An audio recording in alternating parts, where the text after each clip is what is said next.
de energía, de, de- ¿cómo se llama? De entusiasmo. Día miércoles después de una... Creo que se escucha bajito. La típica, espérame,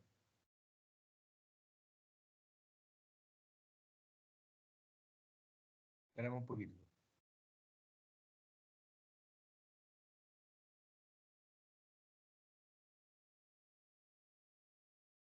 Ya, según yo ahí sí. Ahí me escucho mejor.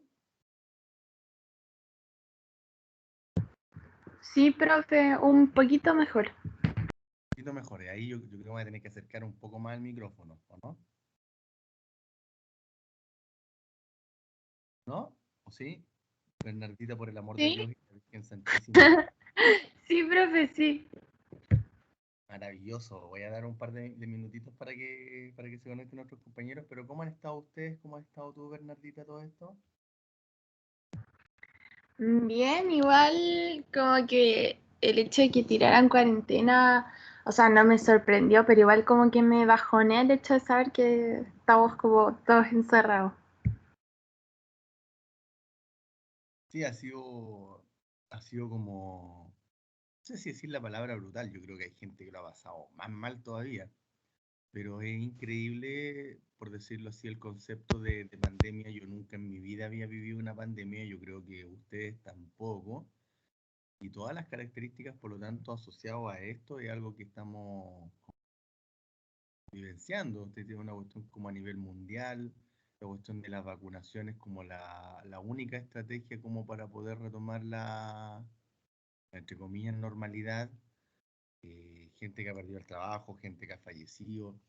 Y esto que tú dices, además, ha tenido, yo creo que obviamente el tema de salud mental, ¿cómo se llama? Es como, claro, como que toda la gente lo menciona, ya como esperable.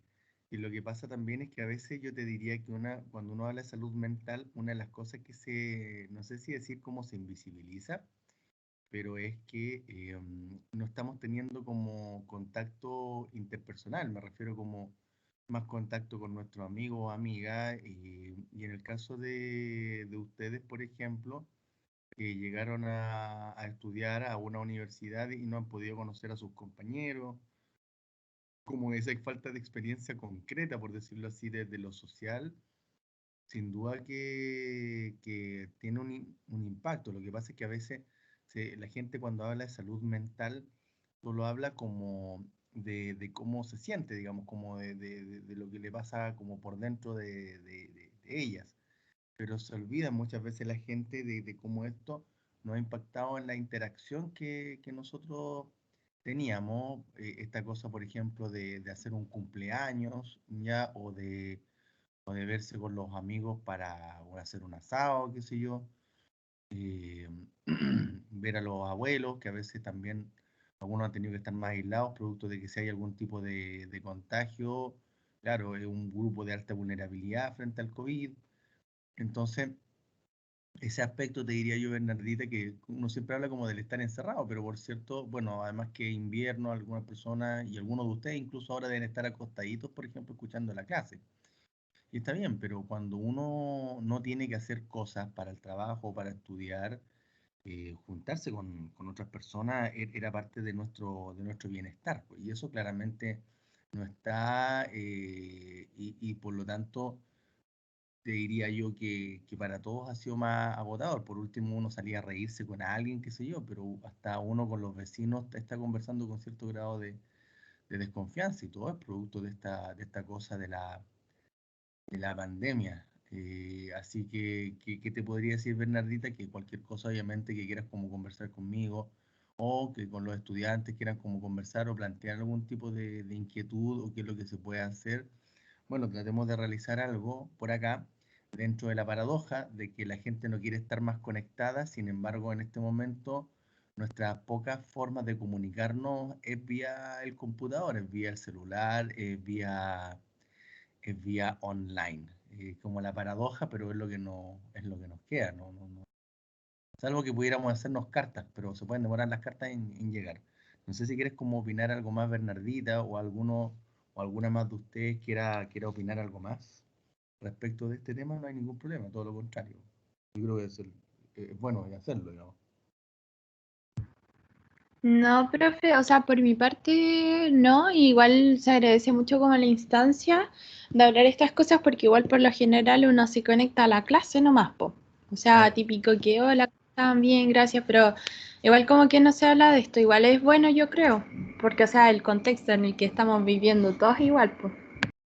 Mira, ¿sabes una cosa, Bernardita? Yo en pro de que siempre me gusta como enseñarles otras cosas también, además de la asignatura, ¿ya? Está lo que se llama psicolaboral.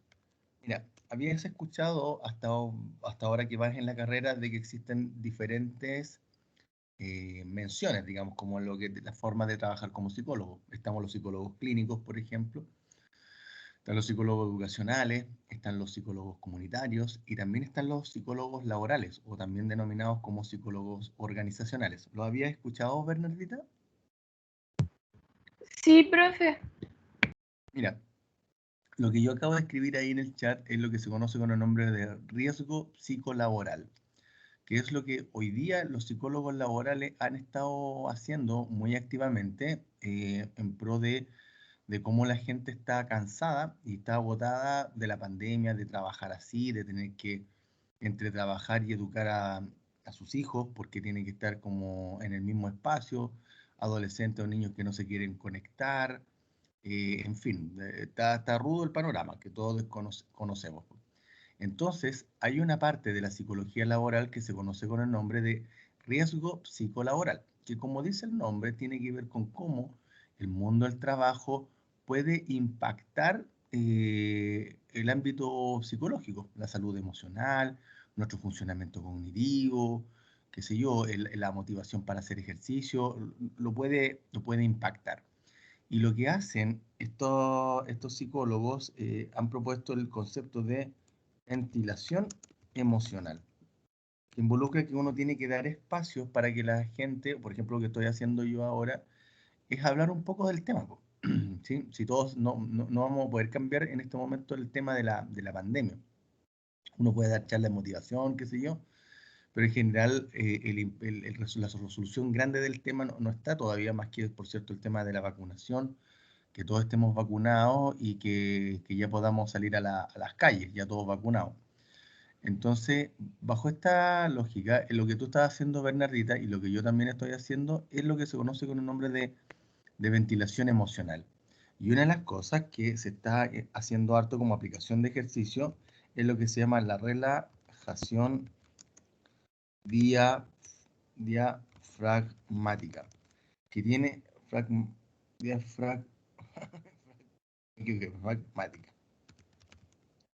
Tiene que ver con cómo es que uno respira, ¿ya? Y por lo tanto lo que están haciendo todos estos psicólogos es que cuando parten los talleres o las actividades para hablar de riesgo psicolaboral, hacer ventilación emocional, le piden a la gente que inspire por la nariz, pero cuando inspira por la nariz se les pide que como por decirlo así, como que la guatita la llenen con aire. Y esto tiene que ver con que el diafragma, que el músculo que está bajo los pulmones, baje.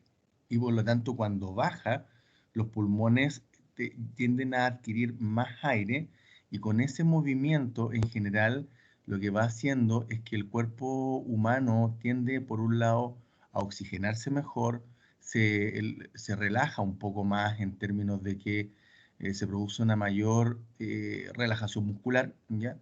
Y por lo tanto, bajo esa perspectiva, la gente se queda como con una herramienta como para afrontar todo lo que le está tocando vivir en el día a día. Entonces, la idea está en que mientras nosotros estamos trabajando y estén ustedes en clase, vayan recordando cómo están respirando, ir aplicando esta técnica que se llama, como les digo, de respiración diafragmática, que es que cuando uno inspira por la nariz, en vez de solamente llenar los pulmones, se trata de que uno llene la guatita con aire, ¿sí? Entonces que uno tenga que sacar agua, guata, perdón, mientras uno respira, hace que la respiración sea más completa y como es más completa, produce una serie de beneficios que ayudan a que la gente se sienta mejor, tenga un poco más de energía para afrontar lo que cada uno de nosotros tiene que afrontar en el día a día.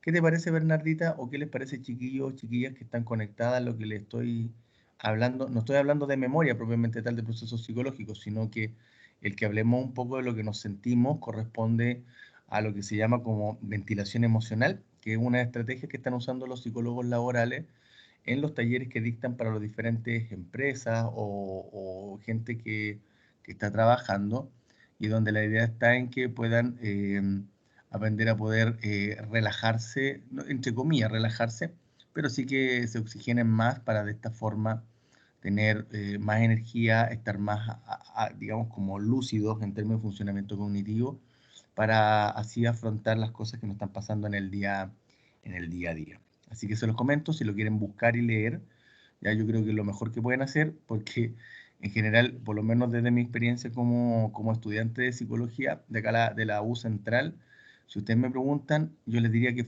hubo muy pocas pruebas de la universidad en general que yo me leí toda la materia. Ya yo les diría que siempre como que me faltó un texto, qué sé yo, y por lo tanto les comento esto porque no es como que piensen que yo era Mateo. No, lo que sí es que si había algún tema que a mí me llamaba la atención, yo iba a la biblioteca y pedía un libro, aunque fuera una definición de algo, pedía el libro, veía la definición, y lo mismo ahora con internet. Si hay algo que no tengo muy claro, llego, lo busco en internet y voy leyendo. Entonces, no tan solo cuando estaba estudiando la carrera de psicología, leía, por decirlo así, lo que me estaban mostrando en la misma asignatura en sí, sino que si habían otras cosas que yo había escuchado, por ejemplo, de comentarios de profesores, conceptos que decían algunos profesores, y me quedaba alguna duda, lo revisaba, lo buscaba, lo leía, y de hecho para las vacaciones de verano, que dicho sea paso, nunca me leí un libro entero, pero si me pedía algún libro de los grandes, de los chiquititos, me lo llevaba para las vacaciones,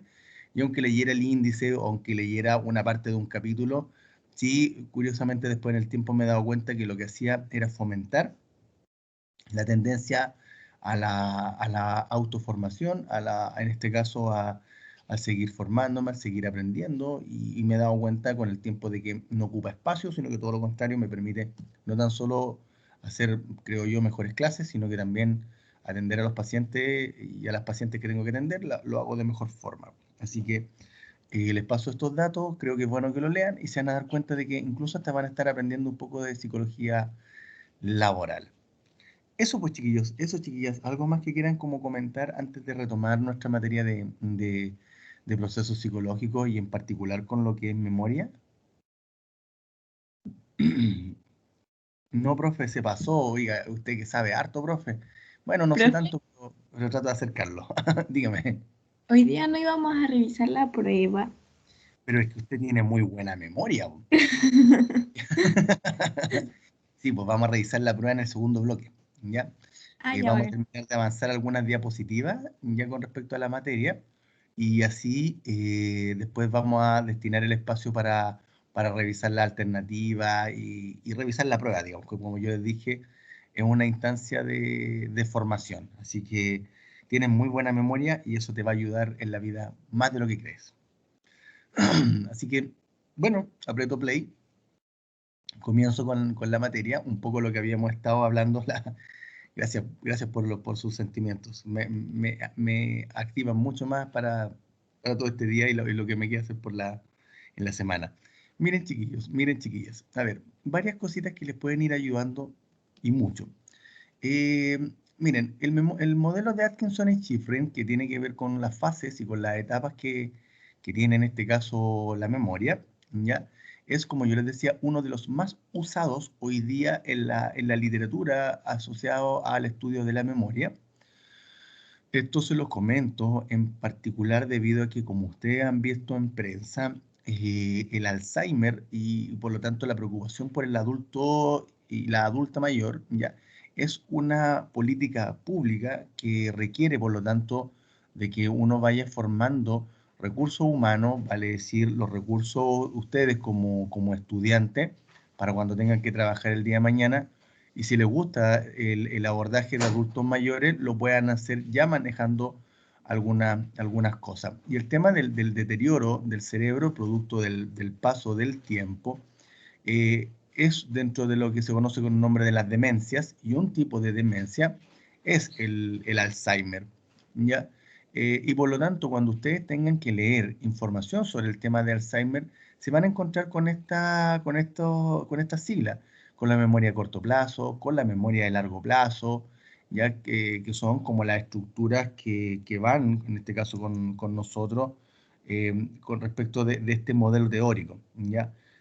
Donde se habla de que existe una memoria sensorial, que es la que capta, digamos, y almacena por unos segundos la información que viene desde los órganos de los sentidos. O sea, si ustedes se fijan, yo hablé de respiración diafragmática hace un par de minutos, pero no es algo que en este momento esté en su memoria, ya estaría más en la memoria de largo plazo, pero no es algo que en este momento esté presente, toda vez de que ustedes están prestando más atención, al menos a lo que yo les estoy mencionando ahora. Entonces, la memoria sensorial tiene eso, ya que capta todo lo que viene de los órganos de los sentidos, ya, y que por lo tanto se mantiene un ratito, para después obviamente pasar a esta otra instancia, que es la memoria de corto plazo, ya, que también es conocida con el nombre de la memoria de trabajo o la work memory, como se diría en inglés, y esto tiene que ver con la memoria que nos permite ir guiando las acciones que nosotros estamos haciendo momento a momento, segundo a segundo. O sea, por ejemplo, yo en este momento estoy ocupando muy activamente mi memoria de trabajo porque tengo que estar, digamos, siguiendo por un lado la línea de todo lo que yo le he estado mencionando, y por lo tanto tiene que haber una coherencia allí, así como también tengo que ir viendo qué es lo que saco desde la memoria a largo plazo, cómo inserto esa información en lo que estoy haciendo en la clase. Si ustedes tienen alguna pregunta, lo voy enlazando con lo de la clase o con otra información que a lo mejor yo pueda tener. Entonces, la memoria a corto plazo tiene que ver con eso, con la memoria que trae la información y capta la información también desde fuera y la va orquestando, la va organizando para así ir dar curso a las acciones que nosotros estamos haciendo constantemente y por lo tanto nos permite de una u otra manera hacer las cosas que hacemos. Por ejemplo, voy a inventar, si alguno de ustedes está en este momento acostado, en algún momento les va a pasar de que si han estado escuchando las clases siempre acostadito, por ejemplo, eh, claro, en algún momento van a tener que acostumbrarse a que los audífonos siempre los van a tener que dejar en un determinado lugar. ¿Me siguen? Porque de una u otra forma les va a pasar de que, claro, en esta cosa como más doméstica, claro, van a decir, oye, ¿sabes qué? Voy a dejar siempre los audífonos, por ejemplo, bajo la almohada. Pero si anoche, por ejemplo, estaban en el living o en la pieza o donde sea, o dejaron los audífonos en el piso, claramente se les va a olvidar. En cambio, con la work memory, cuando ustedes la empiezan a usar, claro, ustedes van a despertar y van a saber inmediatamente dónde están en este caso, los audífonos, porque su memoria se activa como para ir orquestando las acciones que van haciendo, ¿ya? Y el último tipo de memoria, bueno, la semana pasada vimos lo que era el laberinto de brazos radiales de Olton, ahí yo les contaba un poco los experimentos que realizábamos en ese momento en la universidad, ¿ya? Y la memoria a largo plazo es la memoria que obviamente guarda toda la información que requiere que se mantenga en el tiempo, ya sea esta cosa de la información biográfica. Si ustedes recuerdan, por ejemplo, cuando estaban en el colegio, que tuvieron que aprender el root de cada uno de ustedes. 19 millones algo, 20 millones algo, 18 millones algo, lo que sea, pero de una u otra manera es información que ustedes tienen que almacenar para lo largo de su vida. Más allá, por cierto, de la fecha de cumpleaños, que también es un dato relevante. Pero hay cosas, por ejemplo, que uno no olvida mucho, que tiene que ver con los nombres de los compañeros o compañeras de colegio, o incluso, y uno diría acá, cómo que en la memoria de largo plazo se pueden también almacenar situaciones tales como, por ejemplo, cuando estuvimos muy contentos porque nos regalaron algo que esperábamos, o bien cuando, no sé, nos dijeron un sobrenombre que, que no nos gustó o las experiencias de bullying que sufrimos. Y esto es bien interesante, chiquillos y chiquillas, a partir de que en general el concepto de memoria a largo plazo, para algunos enfoques como el enfoque psicoanalítico, es conocido más con el nombre de inconsciente, ¿ya? Perdón, vale decir como la estructura que forma parte... a ver, espérame un momentito.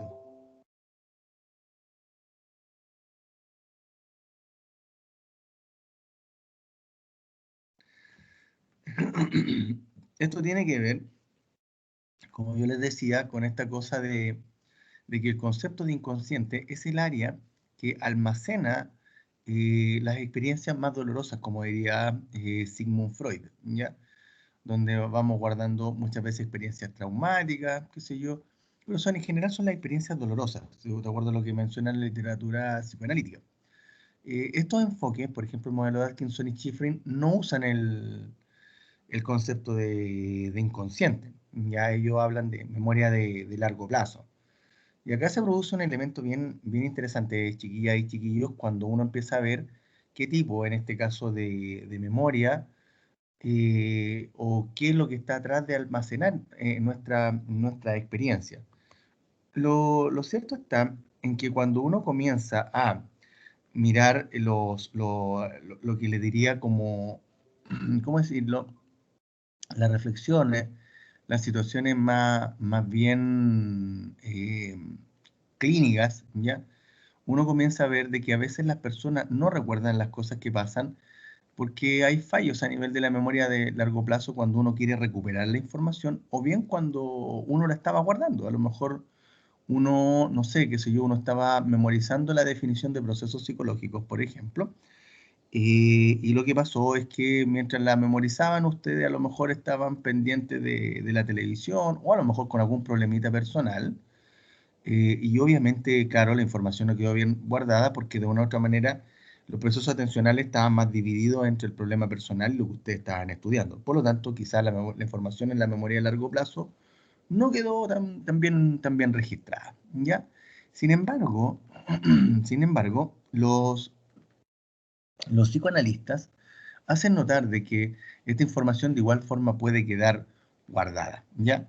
Lo que ocurre y lo que empiezan a plantear es que a veces, y esto es lo que vamos a ver después cuando hablemos de las teorías del olvido, hay algunas personas que en el reprimir, en el alejar o mantener alejados del funcionamiento consciente algunos contenidos, las personas claramente podemos, no sé si es seguir viviendo, pero sí al menos vivimos más tranquilos, olvidando algunas cosas que nos pueden doler, ¿ya? En esa perspectiva, una de las cosas que uno puede ir mirando es que ambos conceptos gozan de un interesante apoyo. Ya por más que el concepto de inconsciente no tenga tanta evidencia científica o el respaldo de algunos psicólogos, ¿ya? Lo cierto está en que el concepto de inconsciente tiene una riqueza teórica bien interesante, porque hace notar de que los contenidos, por más de que estén albergados, no quiere decir de que estén olvidados, sino de que tarde o temprano pueden manifestarse, casi como que algunos contenidos tuvieran como vida propia, y que por lo tanto pueden tratar de aflorar hacia nuestra conciencia. Vale decir, ya sea mediante sueños, ya sea pesadillas, ya sea que si por ejemplo uno está lavando los platos, y uno recuerda cómo la mamá lavaba los platos y justo uno recuerda que cuando un día que la mamá estaba lavando los platos, los hermanos estaban discutiendo y llegaron a los golpes, qué sé yo. Esto tiende a funcionar de esa forma. Y por lo tanto, claro, en cambio la memoria a largo plazo muestra que por sí los contenidos están, ¿ya? Y esa situación tarde o temprano uno la podría evocar igual si uno va generando las condiciones o las preguntas adecuadas como para poder reevocarlo, ¿ya? Pero el concepto de inconsciente, como les comento, por lo menos desde la perspectiva en la cual yo trabajo, del enfoque integrativo supraparadigmático, el concepto inconsciente se ha logrado mantener en el tiempo como un área del funcionamiento psicológico de las personas donde uno guarda experiencia y donde no siempre la experiencia está en el servicio del presente, vale decir, de que uno lo evoque y que uno pueda usarlo, recordarlo, qué sé yo, o comentarlo. O sea, eso está. Sin embargo, como les comento, en la literatura de la neurociencia, ya no sé si se estará hablando tanto de inconsciente, ahí lo dudo o lo desconozco, porque en realidad no soy especialista en neurociencia, pero sí les podría decir de que el modelo de Atkinson y Shiffrin es el más utilizado de los modelos que explican la memoria. ¿Ya? Luego, otro de los modelos que uno puede encontrar,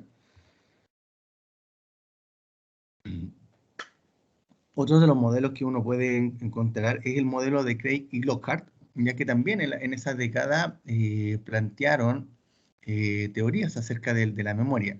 Y ellos planteaban que la información que queda codificada depende del nivel de profundidad con el cual lo procesemos. Si hay experiencias que uno las toma como de forma muy superficial, lo más probable es que esas experiencias no queden registradas, por lo tanto, en la memoria. En cambio, si por el contrario estas experiencias tuvieron un impacto afectivo importante, lo cierto está en que claramente van a poder quedar registrados en nuestra memoria, ¿sí? Es bien interesante este modelo, ya porque de una u otra forma ya empieza a hablar de cómo nuestra memoria puede estar influida también por lo que serían los aspectos emocionales, ¿sí? Y en esa lógica, los aspectos emocionales, la memoria afectiva, claramente tiene un impacto en la forma en la cual nosotros procesamos la experiencia. En general, si uno empieza, por ejemplo, a mirar las experiencias de bullying o que uno sufrió o que alguien o uno vio, ¿ya?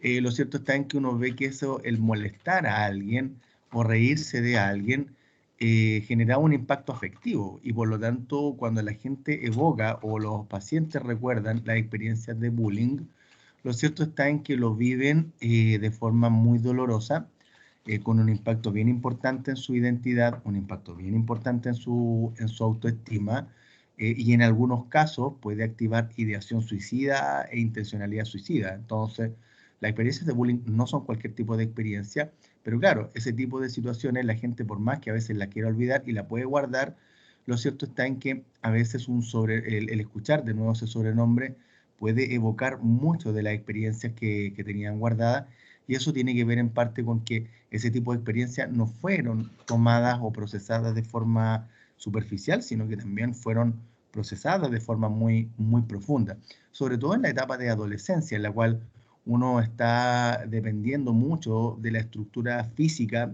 que el cuerpo de uno tiene. La gente que es muy flaca a veces no lo pasa muy bien, la gente que tiene sobrepeso no lo pasa muy bien, ¿ya? Salvo que, por cierto, haya gente que tenga buen sentido del humor y los compañeros no molesten, ¿ya? Pero en caso de que los compañeros molesten, sin duda que puede generar un impacto importante en alguno o en algunas de ellas. Por lo tanto, la profundidad que tenga, por lo tanto, la experiencia y en este caso el impacto afectivo, pueden hacer y pueden generar que todo esto quede guardado en la memoria durante muchos, muchos, muchos, muchos años.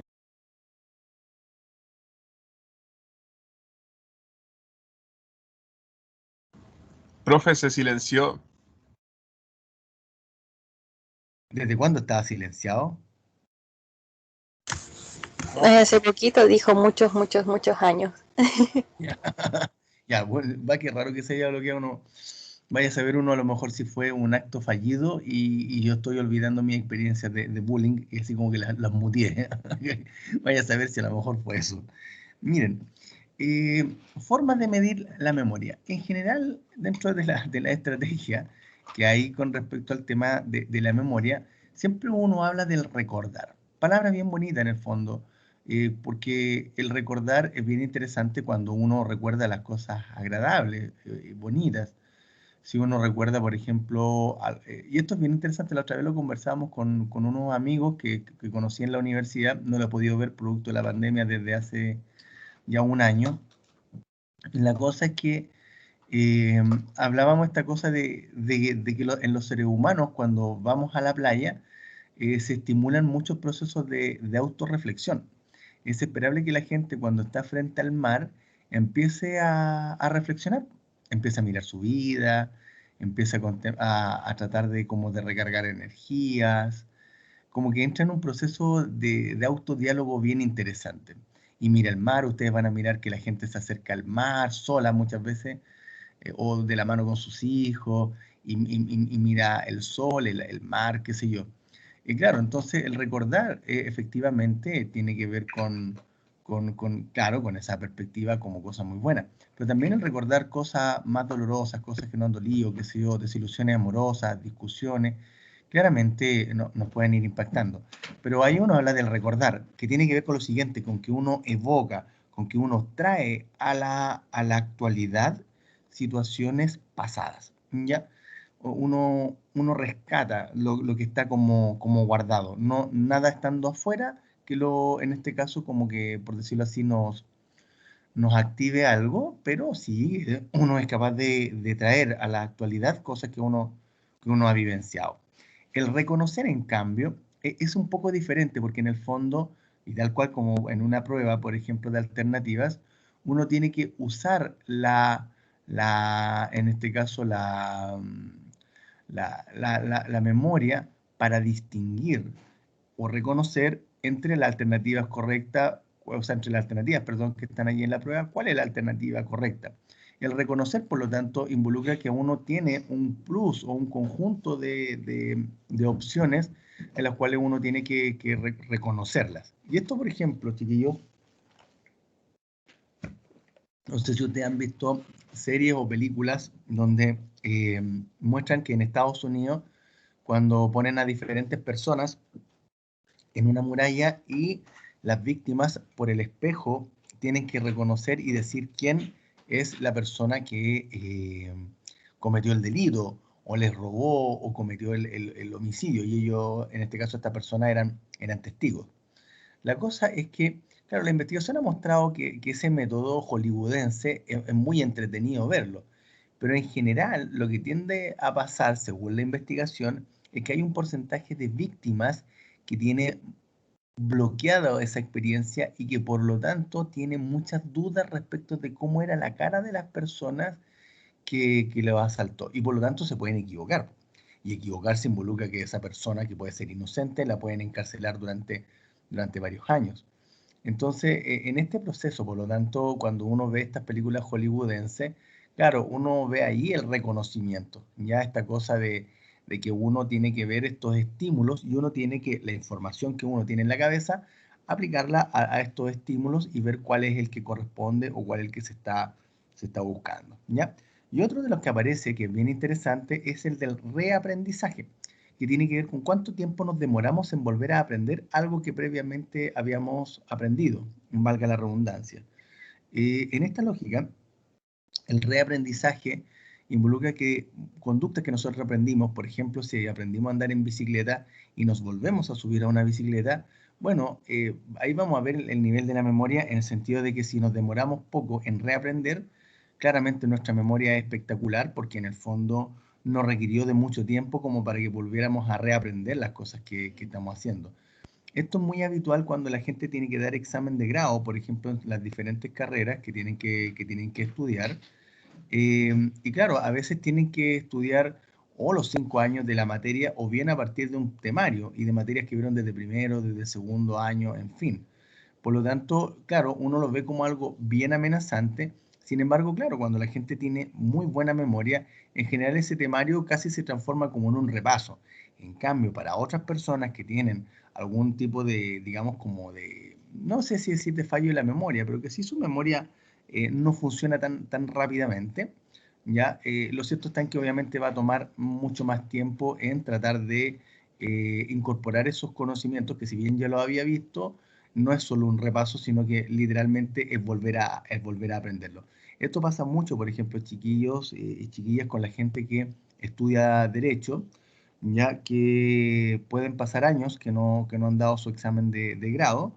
Y claro, el volver a estudiar todo lo que habían estudiado en algún momento, por cierto que les puede generar altos niveles de estrés.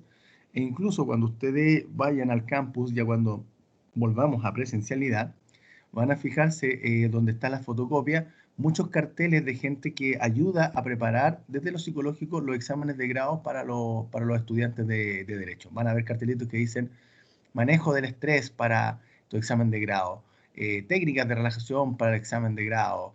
De una u otra manera ayudan a este estudiante porque claramente lo que empiezan a ver es que el nivel de estrés que experimentan producto de tener que volver a estudiar muchas cosas es muy alto y ojo que el examen de Derecho es uno de los exámenes que tiene más alta tasa de reprobación. Entonces hay gente que ha reprobado hasta 3 veces el examen y por lo tanto no puede ejercer, sino que tendría como, no sé si estudiar de nuevo, pero sí tiene que hacer varias asignaturas nuevamente. Bueno, aquí aparecen como las definiciones del recordar, el reconocer, el reaprendizaje, lo de Ebbinghaus, que Hermann Ebbinghaus, uno de los primeros investigadores de lo que es la memoria, lo que hacía como para ver esto es que le pedía a las personas que se aprendieran, digamos, como series de letras, qué sé yo, A, B, C, D, qué sé yo, y las dejaba pasar un tiempo, qué sé yo, una hora o un día, y les volvía a preguntar a las personas cuál era la secuencia de letras se había aprendido. Y por lo tanto, ahí iba viendo, por ejemplo, si la gente la olvidaba, le pedía que nuevamente aprendieran en este caso, esa secuencia, y ahí obviamente iba tomando el tiempo e iba viendo que había algunas personas que se demoraban muy poco en reaprender versus otras que efectivamente se demoraban más en reaprender, ¿ya? Ebbinghaus es uno de los grandes clásicos de la literatura en psicología porque, entendiendo que era 1890, de igual forma desarrollaba algunos tipos de experimentos como para comprobar y conocer todas estas cosas. Fenómenos de la memoria, cosas curiosas y extrañas de nuestra memoria. Eh, Miren, lo de interferencia proactiva y retroactiva, yo apostaría a que lo dejáramos como a ver, por la hora que nos queda, ¿sí? A ver, igual voy a hacer la introducción para no ir en desorden, porque hay gente que después cuando ve el link se puede desordenar, así que voy a tomar el tiempo que tenga que tomarme para explicarle el concepto de interferencia. Miren, los estudiosos de la memoria, cuando hablan en este caso, del modelo de Atkinson y Shiffrin, cuando hablan de la memoria de corto plazo y de largo plazo, cuando la información no queda en la memoria de largo plazo, la explicación que surge tiene que ver con lo que se conoce con el nombre de que algo interfirió, algo pasó que la información no quedó registrada, ¿ya? Entonces, el concepto de interferencia quiere hacer notar de que hay un algo que hizo que no quedara registrada la información en la memoria, ¿ya?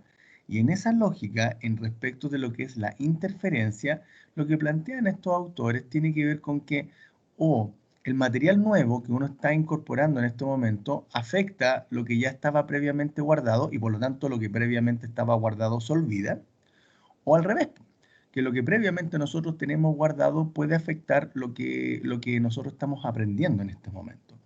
Aquí nos encontramos, por lo tanto, con dos tipos de procesos de interferencia, la interferencia proactiva y la interferencia retroactiva, ¿ya?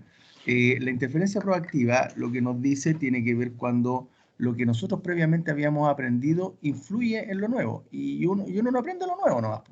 Que esta cosa cuando en algún momento en el colegio les pasó que ustedes habían estudiado algo y que no, y que claro, estudiando a última hora, eso que estudiaron a última hora no les quedó, pero al revés, hay gente que lo que estudió a última hora le afectó lo que habían estudiado previamente y ahí uno hablaría de interferencia retroactiva. Pero esto lo voy a tomar bien en el próximo bloque, ya para explicárselos bien, en particular con el laberinto de brazos radiales de Olton, para hablarles cómo nosotros hacíamos el experimento y cómo veíamos los procesos de interferencia. ¿Ya, chiquillas? ¿Ya, chiquillos? Entonces, siendo las 8:59, hoy día ando generoso, les voy a dar un minuto más de recreo. Voy a conectar a las 9:15, ¿ya? Para que sí, ya 9:17, para que descansen un ratito más. Para que así, ahí saqué aplauso, pues. Ya, me conecto a las 9:17 para que descansen un ratito, porque en el fondo no puedo andar como el padre Gatica, que digo que hay que cuidarlo y lo aprieto mucho. No es la idea. Así que me conecto a las 9:17, chiquillas y chiquillos. Nos vemos en un ratito más. Chau, chau. Ya, profe, un rato. Nos vemos en un ratito más. Chau.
Buenos días, chiquillos. Buenos días, chiquillas. ¿Me escucho?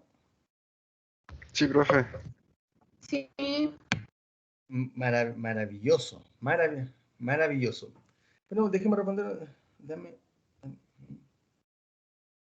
Ya.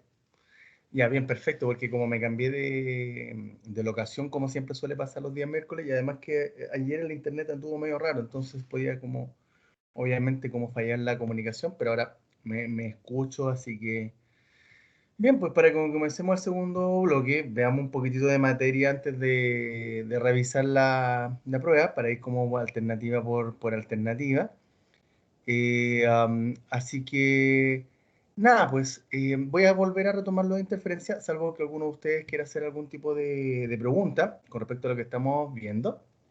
Pero para ir como retomando lo que estábamos señalando en el primer bloque, se entiende, por lo tanto, que el concepto de interferencia está muy vinculado a los fallos en este caso, en el almacenamiento de información o fallo en el almacenamiento de la experiencia en el cerebro, o bien en la memoria específicamente, que es lo que estamos hablando. Y cuando yo les decía que estos fallos se producen, ¿sí? ¿Sí? ¿Alguien quiere preguntar algo? ¿Joaquín? ¿Joaquín quiere preguntar algo? No. Ya. Eh, sí, ¿quieres preguntar o no? No. Se me prendió el micro. Ya, no hay problema, dale. La cosa es que acá hay algo que yo se lo expliqué en el primer bloque, pero vale la pena como desarrollarlo, como desplegarlo. Y tiene que ver con que en general el ser humano es un constructor de experiencias, es un constructor de conocimientos, ¿ya? ¿Y a qué me refiero con esto? Con que cada uno de nosotros, desde que nace, por cierto que a lo largo de la vida vamos a ir viviendo diferentes cosas y vamos a ir almacenando diferentes cosas en la memoria eh, del más amplio espectro, porque la vida nos va a hacer vivir muchas cosas y por lo tanto, claro, las vamos a grabar a veces voluntaria, a veces involuntariamente en nuestra memoria. Sin embargo, los seres humanos también tenemos la posibilidad de usar la experiencia que nosotros tenemos, ya sea usarla voluntariamente o a veces usarla involuntariamente, ya porque no, por cierto, nos puede influir ya en nuestra experiencia, en nuestra vida. Y esto tiene que ver con que las cosas que nos ha tocado vivir, podemos, como dicen los autores más actuales hoy día, podemos reprocesarlas, vale decir, volvemos a poder darle vuelta a las cosas que nos han tocado vivir, podemos reinterpretarlas, darle nuevas interpretaciones a lo que nos tocó vivir, así como también podemos resignificar, vale decir, podemos darle nuevos significados a las experiencias que no han tocado vivir, ¿ya? Y esto tiene que ver con basarse en este caso, una potencialidad que tenemos los seres humanos, ya muy comprobada por la investigación científica, forma parte de las bases curriculares, en fin, que tenemos esta capacidad de poder construir conocimientos y podemos a su vez integrar las cosas nuevas que nos están llegando y las podemos articular también con las cosas que nosotros ya manejamos. Ese es un ejercicio que los seres humanos podemos hacer muchas veces, como les digo, más voluntariamente, a veces más involuntariamente, a veces más conscientemente, a veces más inconscientemente, pero lo cierto está en que está esa capacidad y tenemos esa posibilidad. Lo que ocurre es que en esta lógica de las interferencias es que a veces la información que previamente tenemos nos puede influir en lo que uno pueda como aprender nuevamente, ¿ya? Vale decir, por ejemplo, una cosa bien curiosa que no sé si a lo mejor el tema como del género, ¿ya? O el tema del machismo, pero por cierto un ejemplo muy, muy liviano al respecto. ¿Ya? Pero en general los varones tendemos a ser más rígidos para bailar que las mujeres, ¿sí? Por lo general, ¿ya? Y en esa lógica, por lo tanto, lo que empieza a ocurrir es que hay varones, a todo esto está pasando la basura, por eso está sonando ese bocinazos. La cosa es que, claro, cuando la gente que no es buena para bailar, uno les coloca profesores de baile, las primeras frases que siempre las personas que les cuesta bailar dicen es que no saben bailar, es que no pueden, es que son robots para bailar, qué sé yo, podrían bailar en la discoteca de los Transformers, qué sé yo, de mejor forma, lo que sea, ¿ya? Pero en esa lógica, claro, si yo, por cierto, si tengo experiencias, por lo tanto, en las cuales yo he mostrado que no soy muy bueno, como por ejemplo para bailar, lo más probable es que las experiencias nuevas no las logre tomar en cuenta y por lo tanto la experiencia anterior interfiere en lo que yo estoy aprendiendo. ¿Me siguen? En cambio, en la interferencia retroactiva, ya cuando un material nuevo interfiere con uno anterior, puede tener que ver con situaciones tales como, por ejemplo, a ver, que si yo considero, que es lo que se entiende pasar muchas veces los estudiantes universitarios, ya, que claro, en el colegio muchas veces obtienen buenas notas, 6 7 qué sé yo, y cuando llegan a la universidad obtienen una mala nota, un 2,3, un 3,2, qué sé yo. Y claro, esta cosa que tiene que ver con que la universidad es difícil, claramente afecta un poco digamos, la idea que uno tenía respecto de cómo uno era como estudiante. ¿Ya? Por lo tanto, estos procesos de interferencia desde esta perspectiva tienen que ver con cómo, por lo tanto, los materiales nuevos y los materiales antiguos, por lo tanto, chocan. ¿Ya? A veces el aprendizaje, por lo tanto, y el aprendizaje que queda en la memoria no es tan fluido como ustedes pueden ir dándose cuenta, ¿ya? En esa lógica, claro, la interferencia tanto proactiva o retroactiva son fenómenos que aparecen en la memoria y que explican el por qué algunas cosas no quedan almacenadas en la memoria. ¿Se entiende? Si tienen, por cierto, alguna pregunta, la pueden ir haciendo. Luego, curva de posesión serial.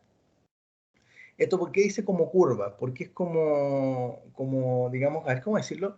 Como digamos, como en un gráfico, que esto lo que parte acá baja y después sube, como que vuelve a la normalidad. Entonces, en ambos extremos, lo que se tiende a decir desde acá es que la memoria funciona muy bien, tanto con las cosas que comienzan como las cosas terminan. Pero todo ese intermedio muchas veces ingresa de forma pasiva y no nos queda muy claro ya lo que estuvimos haciendo o estudiando a la mitad de algo. Ya siempre nos vamos a recordar el cómo estamos partiendo para estudiar versus, por ejemplo, cómo terminamos de estudiar. Si uno está viendo una película, lo más probable es que uno va a recordar los primeros minutos de la película y obviamente con más facilidad también, por sobre todo el final de la película, o sea, lo vamos a recordar. ¿Ya? En ese sentido y en esa lógica, por lo tanto, aquí aparecen dos conceptos que como es el concepto de primacía y de recencia, que en el fondo tiene que ver con cómo es que en la primacía, con lo que nos quedamos como con la primera imagen de las cosas y de las personas, incluso como la primera impresión, así como también el concepto de recencia, que ahí está mal escrito, voy a tener que arreglarlo, que se hace notar esto que tiene que ver con que se queda en la memoria, digamos, con lo que uno se quedó después de conversar con alguien, ¿ya? Esto cuando uno, por ejemplo, qué sé yo, si ustedes están en la clase ahora, lo más probable es que van a recordar tanto los primeros minutos como los últimos. Y a lo mejor puede que no recuerden mucho, ¿ya? Pero ahí uno puede hablar si que hay interferencia o no. Pero esa es la curva de posición serial. El fenómeno von Restorff. Uno tiende a recordar las cosas más extrañas que a uno le han tocado vivir. Vale decir, si yo les pregunto, de hecho siempre hago todos los años lo mismo. Bueno, si es que hay alguien conectado o alguien conectada, que lo voy a, digamos, mencionar, ¿ya? Estas experiencias paranormales que uno ha tenido, haber sentido que a uno, como uno dice habitualmente, a uno lo penaron. Ya, yo recuerdo hace años atrás un alumno que contaba que vivía por San Bernardo y que antiguamente en su casa algo, o los espíritus, qué sé yo, pero cuando penaban, como que hacían sonar los servicios, ya como que los servicios de la casa, así como que digamos como la vajilla, perdón, no la vajilla, los servicios, ya la vajilla, los platos, pero el tenedor, la cuchara, el cuchillo, ¿sí? Lo hacían sonar en las noches, ¿sí? Otras personas que, por ejemplo, veían sombras en algún momento en sus casas, que era como algo bien habitual, ¿ya? Lo cierto está en que, a ver, yo qué fenómeno raro les podría decir. Yo recuerdo, por ejemplo, que cuando era más chico, digamos, todavía estaba en la universidad, acá con un grupo de amigos que teníamos como, digamos, podíamos ocupar una de las dependencias de la junta vecinal, ¿ya? Y era como una de las casas, digamos, donde se hacían reuniones. Entonces, hubo un día domingo que después de que lo habíamos pasado muy bien en la noche, pasándolo bien el sábado en la noche, habíamos decidido de forma voluntaria, me acuerdo, ir ¿cómo se llama? A ir a ordenar el día domingo a la sede, ya está de las dependencias de la Junta Vecinal. Y la cosa que me acuerdo que estábamos ordenando y limpiamos, así limpiamos, como nunca, ni siquiera, o sea, yo igual siempre hice hacer mi casa de todas formas, pero dejamos así, pero limpio, impecable. ¿Ya? Y después de eso nos tomamos una bebida, me acuerdo que compramos una bebida. eh, y la cosa es que, a ver, voy a terminar de contarla, de ahí voy a darte la palabra, Carolina, así que apareces ahí. Profe, yo recuerdo una operación que me hicieron, los doctores me decían que durmiera. Miren, la cosa es que, claro, uno recuerda cosas raras, y me acuerdo que habíamos ordenado todo, y de repente, desde el techo, como que lanzaron un trozo de pintura, pero pintura seca, de esta como que se descascara, ¿me siguen? Pero es como que lo lanzaron. Y nosotros empezamos a mirar el techo y en realidad como que no faltaba ningún trozo de pintura. En el techo no faltaba nada, nada, ningún trozo de pintura, nada, nada, no faltaba nomás. Y de ahí sentimos unos ruidos medio extraños, que nos motivaron, por cierto, a que saliéramos, no, rápidamente, rápidamente nos movimos. Y ahí empezamos a recordar de que, claro, en algún momento, yo esa vez no estuve presente, pero ese grupo de amigos alguna vez había jugado con la Ouija, ya no sé si ustedes habían escuchado hablar de la Ouija, pero habían jugado con la Ouija ahí, y de que de ahí como que siempre habían pasado como cosas extrañas. Entre verdad o entre mito, lo cierto está en que ese trozo de pintura no tendría por qué haber caído, pero quedamos como muy descolocados, po. Entonces, claro, hay cosas extrañas que a uno le pasan. Carolina, claro, nos dice que la operación, claro, siempre como que los doctores dicen como que uno se duerma, sobre todo cuando uno es niño, por esta cosa como de la anestesia, ya esta cosa de que uno se puede relajar, porque a veces uno se asusta. Pero sí hay cosas extrañas que pasan en el sector salud, hay cosas que, de hecho, en la gente en el tratamiento oncológico, el tema de cáncer, el tema de la espiritualidad y el tema de la religiosidad y la fe es sumamente relevante. Hay muchos oncólogos que hay recuperaciones que no se explican, más que a veces apelar a este tema como de la fe o la religiosidad que algunas personas mostraron, ¿ya? Entonces hay cosas extrañas que pasan en la vida y que uno obviamente las puede recordar mejor. Luego, el fenómeno del tip of tongue, o lo tengo en la punta de la lengua, que más de algunos de ustedes les tiene que haber pasado en alguna conversación, que lo que estaban diciendo, había una palabra que ustedes sabían que tenían que decirla, pero que, no, que la tenían allí, como que entre que salía y no salía de la boca. Es algo como bien habitual, así como también esta cosa, memoria dependiente del estado, ¿ya? Y que tiene que ver como con los estados afectivos los cuales nos encontramos, tiene mucha relación con lo que nosotros vamos a recordar. Si estamos contentos, lo más probable es que vamos a recordar todas las cosas que nos han funcionado, así como también si andamos más tristes, lo más probable es que vamos a recordar las cosas que más tristes, más fomes, por llamarlo así, que nos han ido pasando en la vida. Así como también por el tema de la conciencia, ya hay situaciones que, por cierto, vamos a recordar de mejor forma que otras, dependiendo del estado de conciencia en el cual nos encontremos o en el cual hayamos almacenado la información.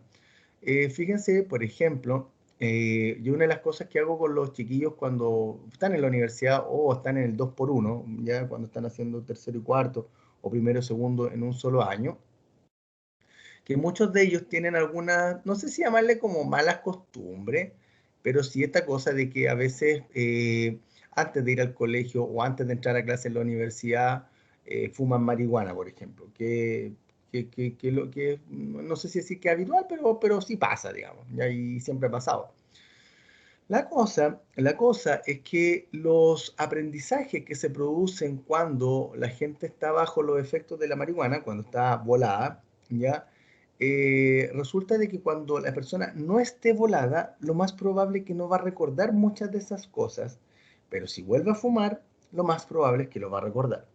Entonces, ¿qué es lo que pasa? Con estos muchachos cuando van a clases, claro, esta cosa de fumarse un pido, qué sé yo, y estar en clase y sentir como que uno está más cómodo, más entretenido, qué sé yo, lo cierto está en que hay algunos estudiantes, y por eso hay que ser como bien minucioso con estos análisis, hay que mirar cómo anda la conducta de estudio, ¿sí? Hay chiquillos que se fumarán, qué sé yo, o fumarán marihuana antes de entrar a clase y se sientan y toman apuntes. Y toman apuntes, y después cuando llegan a la casa, qué sé yo, almuerzan, o almuerzan harto si es que tienen harta hambre, descansan, qué sé yo, y después al ratito, cuando despiertan, toman el cuaderno y vuelven a repasar. ¿Me siguen? Hay una conducta de estudio ahí, independiente si está resfriado o bajo los efectos de la marihuana, el tipo estudia, o la tipa estudia, ¿ya?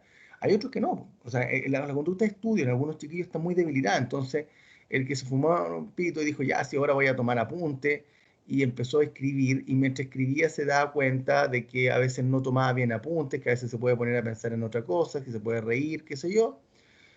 Lo cierto está en que hay que preguntarse si es que después de la clase va a repasar. Y la mayoría no repasa, sobre todo los que están muchas veces en los 2 por 1. ¿Ya? Que obviamente todos ven que hacer 2 años en uno, más allá de los contenidos. Si el tema está en que las conductas de estudio están muy debilitadas. Y por lo tanto, esta cosa de tener que estudiar con tiempo, olvídense, eso no está consolidado, no es algo que forma habitual mente como forma parte habitual de su comportamiento, no es así. Entonces, tiende a pasar, por lo tanto, de que en esta cosa, más allá del consumo de marihuana, antes de entrar a clase, durante la clase o después de la clase, lo cierto está en que hay que mirar cómo anda, en este caso, la conducta de estudio, ¿sí? Y en general, más allá que uno va a decir, profe, pero si tiene buena conducta de estudio, ¿no debería fumar? Sí, yo estoy de acuerdo, ¿ya? Pero ojo que, de acuerdo a la memoria dependiente del Estado, que es lo que estamos viendo acá, el aprendizaje, ¿ya? Cuando alguien está volado, lo que dice teóricamente esto es que para rendir la prueba van a tener que fumar de nuevo, porque no van a recordar mucho de las cosas que estudiaron volado, que cuando tengan que dar la prueba de forma consciente, ya, y lúcida, ya, porque el aprendizaje no se produjo en el mismo estado de conciencia, salvo que, y nuevamente, hayan conductas de estudio ya logradas, ya establecidas. Y allí, por lo tanto, la gente logra estudiar de mejor forma y maneja de mejor forma la información que ha tenido. Y finalmente, lo que dice la memoria vívida, que tiene que ver con que es la memoria que es más significativa en términos de que guarda mucho más tiempo y con mucha claridad situaciones que nos han tocado vivir. No solo las traumáticas, por cierto, ya, pero sí hay situaciones que nos han tocado vivir y que han sido emocionalmente significativas y que cuando uno las habla o uno las evoca, afectivamente uno empieza a recibir cierto nivel de respuesta, ¿ya? Y por lo tanto, como en esa lógica este nivel de respuesta aparece, la experiencia como que se vuelve a vivir, se vuelve a disfrutar. De hecho, es muy bueno en terapia, por ejemplo, sobre todo cuando la gente está deprimida, que tiende a estar más cargada a lo negativo y está más cargada a sus experiencias dolorosas, que es esperable, porque no la han pasado bien en la vida, es muy bueno empezar también no sé si llamarle amplificar, pero también hay que darle cabida a las experiencias positivas que puedan estar pasando o que han pasado, ya como una forma de empezar ¿cómo decirlo? A ampliar la respuesta emocional. Ya es válido que la gente pueda estar triste y deprimida cuando ha pasado por situaciones dolorosas, sí, situaciones complejas, es válido, pero también es válido que podamos ir incorporando en las personas la capacidad también de vivenciar las cosas buenas, las cosas agradables que le han pasado. Eso ayuda de una u otra manera a que las personas se desidentifiquen solo con que la vida ha estado asociada con pérdidas. Sin duda que la vida ha tenido pérdidas y ha tenido dolores, pero también ha tenido cosas buenas. Por lo tanto, esta cosa de ayudar a reprocesar o resignificar en las experiencias más dolorosas de algunas personas involucra también que las personas, cuando uno les pide, qué sé yo, que tengan una nueva actitud o una nueva filosofía de vida, ¿ya? Que también incorporen las cosas agradables, ¿ya?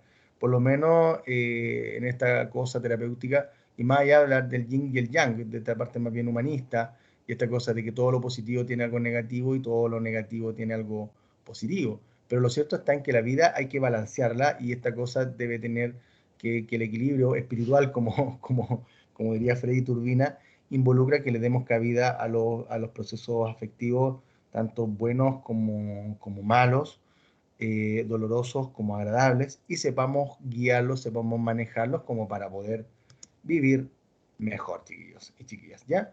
Y lo que es olvido lo vamos a dejar para la próxima clase, ¿ya? Para que así podamos revisar la prueba el día de hoy. ¿Alguien que tenga alguna pregunta, algún comentario respecto a la materia que hemos estado viendo y revisando? ¿No? Ya, voy a colocar la prueba, ya. A mano, primera prueba ciclo vital, primera prueba procesos psicológicos 2001.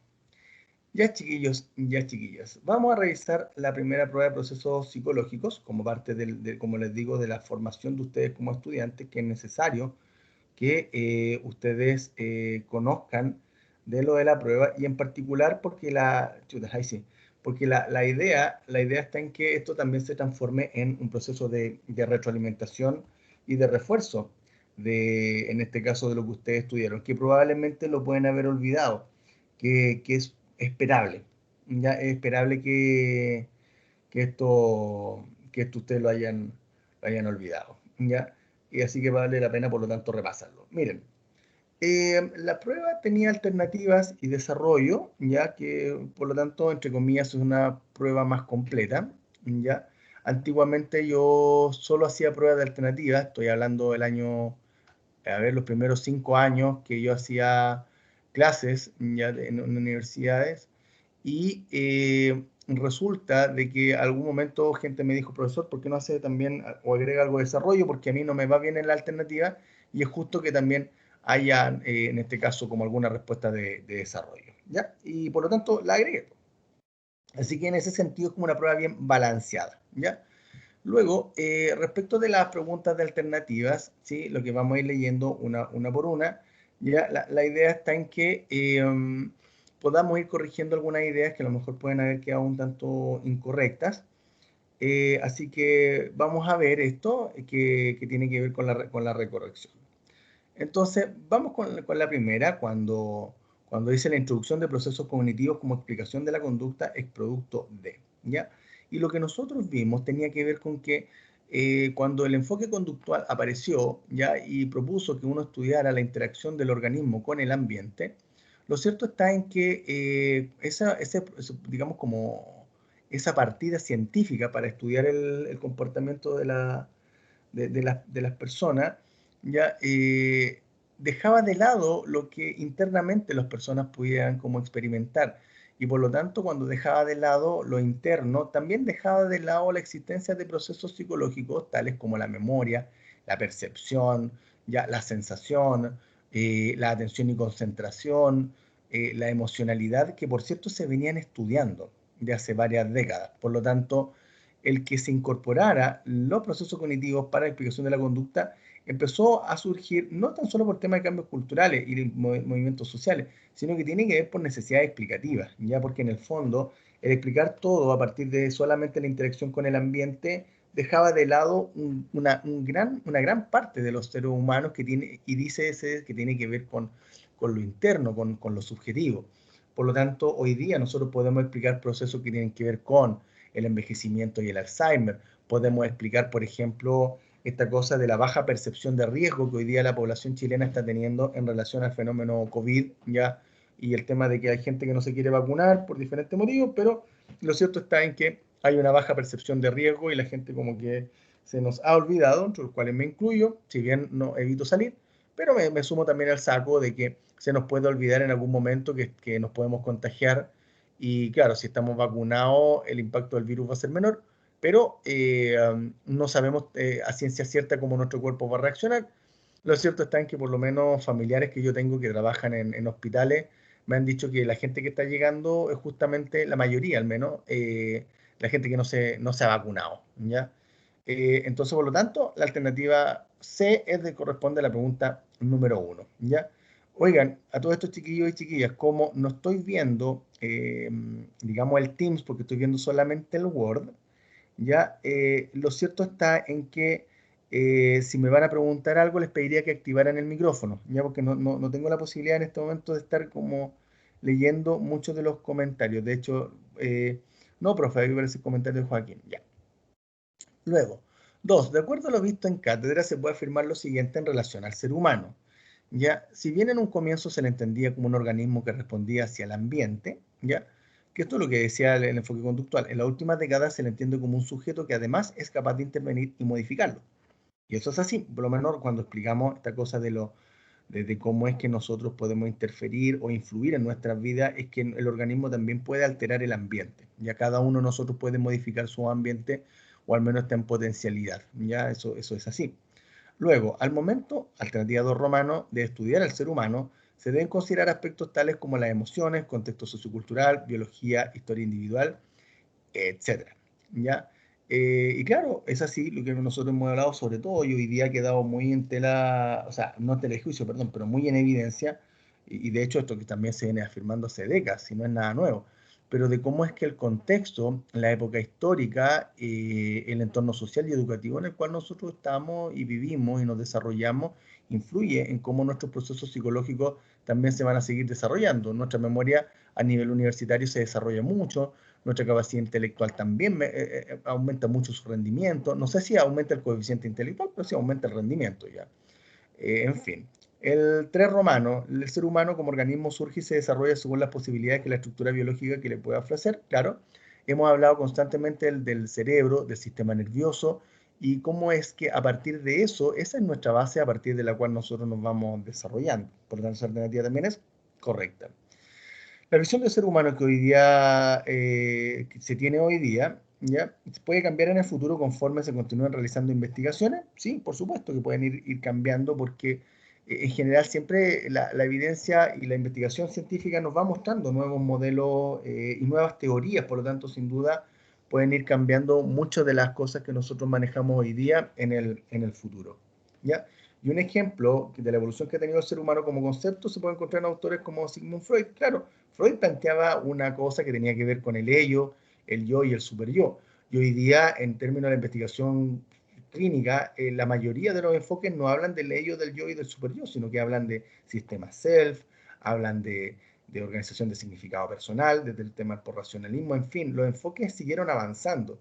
¿Ya? Y por lo tanto, la visión que tenemos del ser humano va cambiando, ¿ya? Y van apareciendo nuevas cosas. Por lo tanto, la pregunta 2 es todas, apareciera alternativa C. Luego, 3. De acuerdo a lo visto en cátedra, el ser humano debe ser estudiado tomando en cuenta variables mentales, obvio, variables biológicas, obvio, cognitivas, obvio, y afectivas, obvio. Por lo tanto, todas las anteriores. ¿Sí? Pregunta 3. Pregunta 4. Modelo sociocomportamental o sociohistórico, que tiene que ver con cómo los factores sociales, culturales, e históricos van dando forma a los procesos psicológicos, que es lo que yo les venía diciendo. Por lo tanto, alternativa A, ¿se plantea que los procesos psicológicos se pueden reorganizar desde lo social? Sí, vale decir, nosotros nacemos como con una biología, pero si somos poco estimulados, lo más probable es que nuestro rendimiento intelectual no va a ser tan bueno, versus si por el contrario hubiésemos sido bien estimulados, ¿ya? La alternativa B, se plantea la importancia del medio social en la conformación de los procesos psicológicos, obvio, ya tenemos alternativa A y B como correcta, y la inteligencia como proceso psicológico no se ve afectada por lo social, falso, sí se ve afectada, por lo tanto alternativa D en la pregunta 4 sería la correcta. ¿Sí? Luego, 5. La definición. La experiencia básica de la estimulación proveniente de los sentidos, visión, oído, olfato, gusto y tacto, ¿corresponde a qué? A lo que es, en este caso, sensación. Esa, digamos, es la definición que aparece en el PPT y que es textual, digamos, por lo tanto, acá en la prueba. Esa sería la pregunta, por lo tanto, 5. Pregunta número 6. En cuanto al concepto de umbral absoluto, cosa que también vimos en este caso en la prueba y en particular en la clase de sensación y percepción, ¿ya? Umbral absoluto tiene que ver con que hay un umbral o hay una línea, por decirlo así, en la cual toda estimulación que esté bajo esa línea ya no se percibe. Tiene que, en este caso, pasarse esa línea y por lo tanto tiene que haber un determinado nivel de energía para que atraviese o pase a esta línea y así nosotros podamos reconocer esta experiencia sensorial. Por lo tanto, la energía que llega a la célula debe tener un determinado nivel de intensidad para producir la sensación. Correcto. Cuestiona la idea de que existe una energía mínima es falso, no cuestiona nada, está todo lo contrario, lo está afirmando. 3. El umbral absoluto es la intensidad mínima de energía para producir una sensación. Bueno, claro, tiene que haber algo, ¿sí? Cualquier estímulo por debajo de este umbral no será experimentado por el sujeto, claro, y cualquier estímulo que supere este umbral no será registrado, falso, todo lo contrario. Por lo tanto, 1, 3 y 4, alternativa A de Anita, ¿sí? Esa es la pregunta 6. Pregunta 7. Dentro de los receptores del ojo humano, ¿cuáles son los receptores? Pupila, cristalino y córnea en realidad son estructuras. Bastones y conos, tal cual como aparece en el PPT, son los receptores, en este caso, de la experiencia visual. Son ellos los que la recepcionan y que la logran procesar.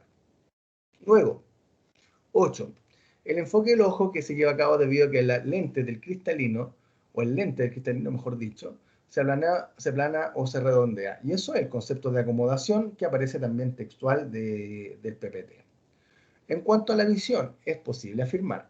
Esta pregunta hace énfasis ya en los esquemas que nosotros vimos, o en el esquema, mejor dicho, donde la información que procesa el ojo izquierdo llega al hemisferio derecho y viceversa. Lo que capta el ojo derecho es procesado por el hemisferio izquierdo. En ambos casos, en particular por la estructura neurofisiológica, que es el lóbulo occipital, ya la parte trasera del cerebro. Por lo tanto, lo que dice acá es simple y llanamente ver si se produce eso, que es lo que le estoy mencionando. Vale decir, los mensajes provenientes del campo visual izquierdo, ¿van al lóbulo occipital izquierdo? No, deberían ir al derecho, ¿ya? La información derivada del campo visual derecho es procesada por el lóbulo occipital derecho, no, es al revés. Y 3, los mensajes provenientes del campo visual izquierdo se dirigen al lóbulo derecho, corresponde, es correcta. La información derivada del campo visual derecho procesada al lóbulo occipital izquierdo es correcta.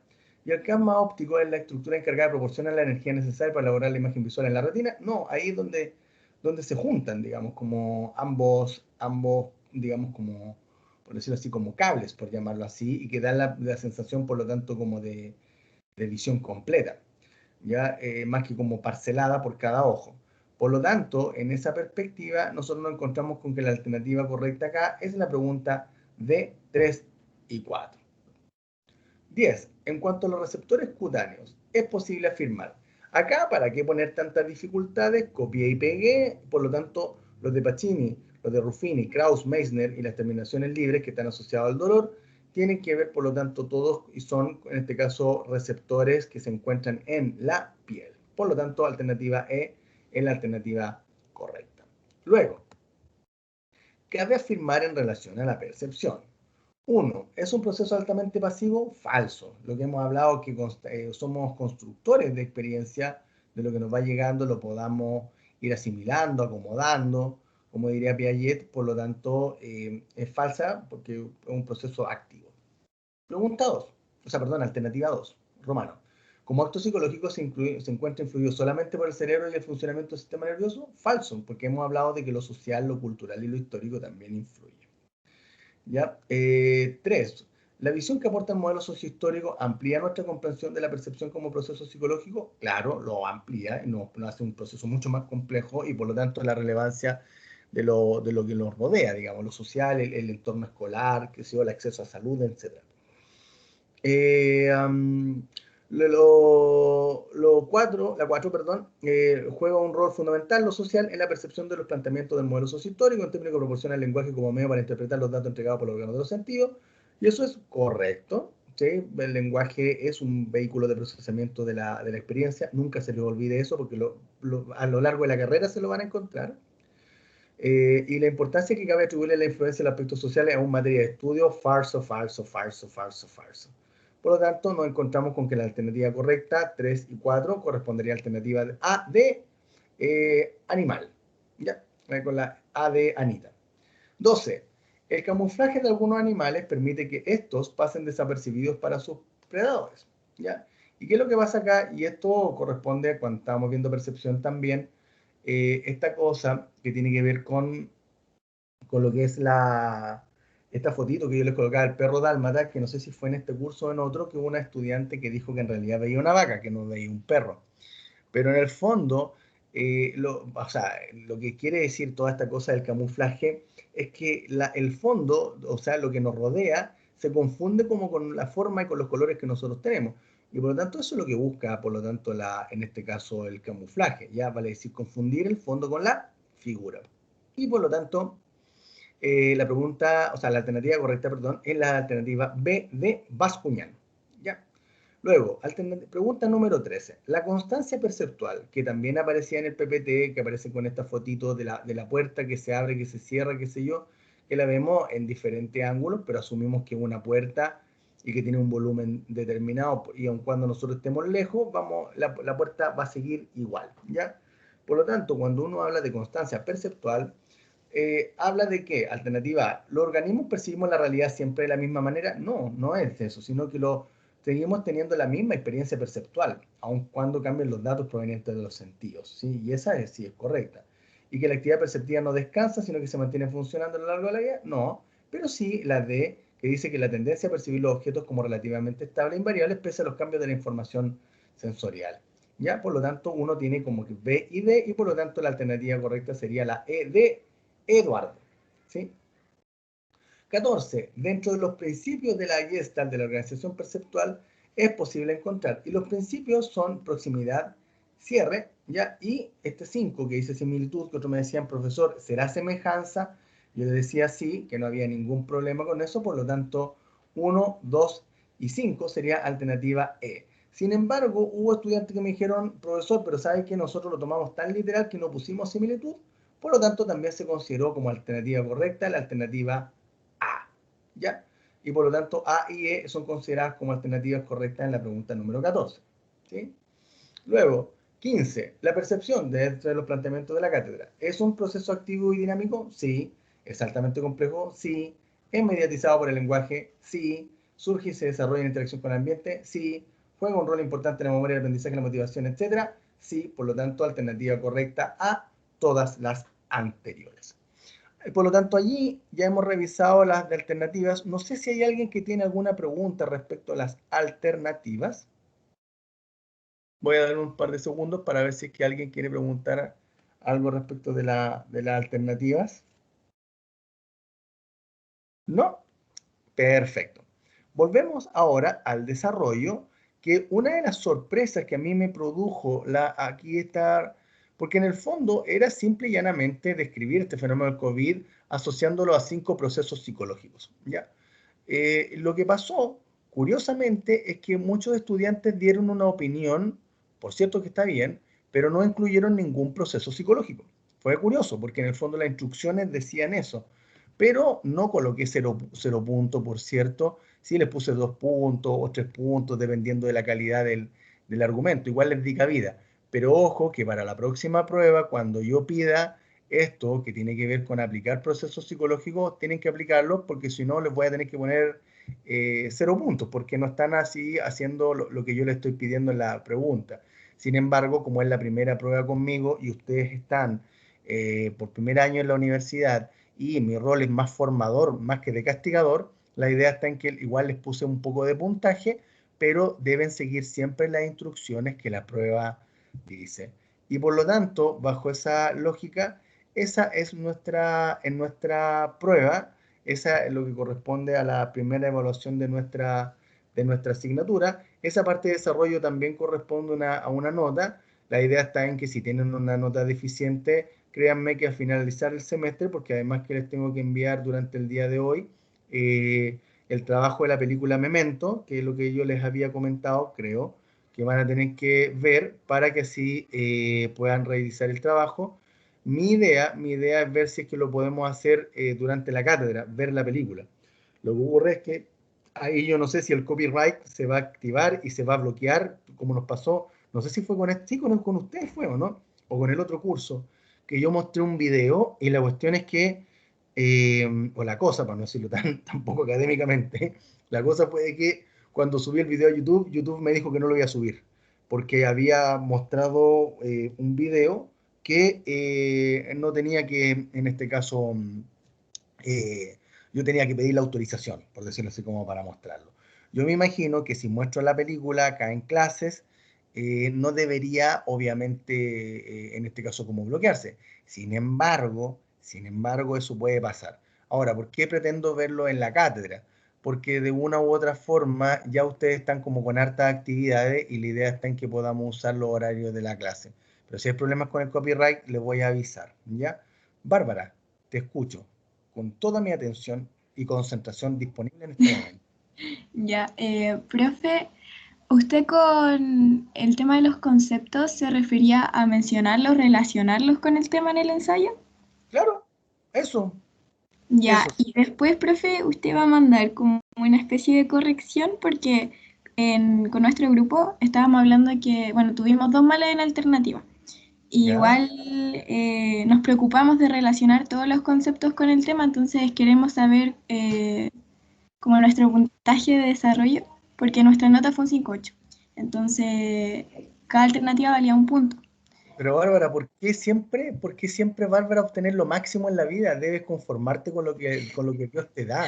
No, Dile es a tu que quiero grupo que en saber. la vida se van a estresar bastante menos aceptando lo que les llega versus buscando lo que les falta. No sé, simplemente quiero saber en qué nos equivocamos en el No, Bárbara, ensayo para mira, después hacerlo mira, de mejor forma. hagamos lo Eso. siguiente, Marta, que es lo que hice con el otro grupo del día lunes. Reenvíame la prueba nomás. Ya reenvíenmela y el profesor puede revisar la pregunta de desarrollo de nuestro grupo y yo la reviso y les cambio la nota. Ahora, como le dije al otro grupo, porque también lo tengo que hacer con la otra sección de mañana, si de acá a fines de junio esa nota no cambia, ya préstame atención. Si es que no Ujú. cambia, porque estoy como con harto trabajo, a veces no alcanzo a recorregir. La idea está en que va a haber un día y horario en el cual yo me voy a juntar con todas las personas que tengan problemas con nota y las vamos a arreglar. Así que si no cambia la nota de acá a fines de junio, que son 2 semanas, cuando yo los convoque, nos juntamos y colocamos la nota bien. No me gusta dejar el arreglo de notas para fines de semestre, que sería el 23, 21 de julio más o menos, ¿ya? Por lo tanto, pretendo arreglarlo todo antes. Así que Sí, reenvíenme la prueba nomás y yo le pego sí, una igual mirada. mi comentario no iba con la intención directa de, profesor, dame la nota, no crea eso, pero es que quería saber más o menos en qué nos equivocamos, para tener una idea y en la próxima prueba, como usted dijo que para la otra iba como a poner 0 puntos, tener claro cómo desarrollarlo de mejor forma. Más que nada era para eso, profe, No, tranquila, oye, pero lo haré igual, gracias. sí, sí, no hay problema. Gracias. Yo siempre tiro la talla con esta cosa de por qué no conformarse con lo que uno tiene. Todo lo contrario, ustedes tienen el derecho a que a ustedes les quede claro. Porque nuevamente, Bárbara, y como les comento a todos los estudiantes, para ir redondeando la clase de hoy día, ustedes tienen que tomar el hecho de que la recorrección de la prueba no tan solo tiene que ver con la nota, que por cierto tienen derecho a pelear por la nota, además de que a veces hay becas detrás de esas notas. Es una instancia de aprendizaje. Es una instancia donde ustedes tienen que, con lo que tú estás diciendo, Bárbara, pucha, ¿qué es lo que nos faltó? Ya porque estamos viendo en nuestro cálculo que algo raro puede haber pasado, entonces nos gustaría obviamente saber qué es lo que sucedió. ¿Ya? Entonces, en esa lógica tienen todo el derecho y Bárbara, para todas las asignaturas ustedes tienen el derecho de, en este caso, de recorregir y exigir la recorrección de la prueba. Tienen derecho a hacerlo.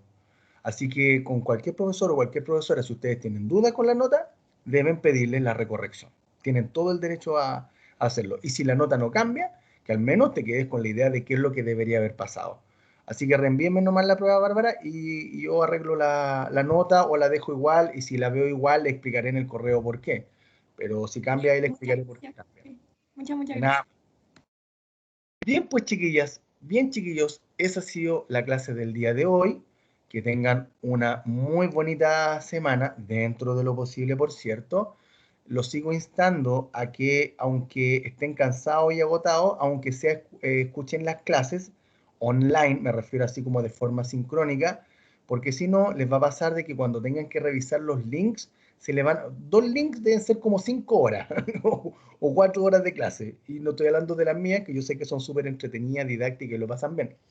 Pero hay otras clases que a lo mejor les cuesta la materia, y claro, sobre todo en las que les cueste la materia, yo les insto a que no se pierdan esas clases con mayor razón, porque obviamente pueden reprobar esa asignatura. Yo creo que no, yo creo que ustedes son bien inteligentes y pueden aprender bien, pero autocuidado y por lo tanto, y ni siquiera yo les estoy pidiendo que prendan sus cámaras, como me he enterado que hay otros profesores que obligan a los estudiantes a prender la cámara. No, yo entiendo que hoy día hace frío, que algunos están acostaditos, pero aunque sea estén con los audífonos en los oídos escuchando la materia, que algo les quede en la memoria de largo plazo, por último, como para aplicar la materia de lo que hemos visto hoy día. Así que chiquillas, chiquillos, un gusto, también les envío muchos corazones a ustedes, con que es lo que he ido aprendiendo con las generaciones de ahora, muchos corazones, que tengan bonito día, y cualquier cosa estamos en contacto vía correo. Sigan cuidándose, un abrazo y que estén muy bien junto con sus familias. Chao, chao, chiquillas. Chao, chao, chiquillos.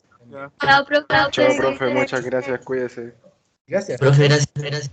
Profe, en el caso que uno quiera revisar la prueba, le enviamos un correo a ustedes con Sí, la prueba. reenvíame el Ah, ya. correo, sí, reenvíame el correo, Joaquín, me dice profesor, junto con saludar, me gustaría que pudiera revisar tal parte de tal prueba, de nuestra prueba, y listo. Y eso yo lo entiendo, y si no entiendo, te digo, Joaquín, ¿me puede explicar bien qué cosa? Pero no hay problema con ello, ningún problema.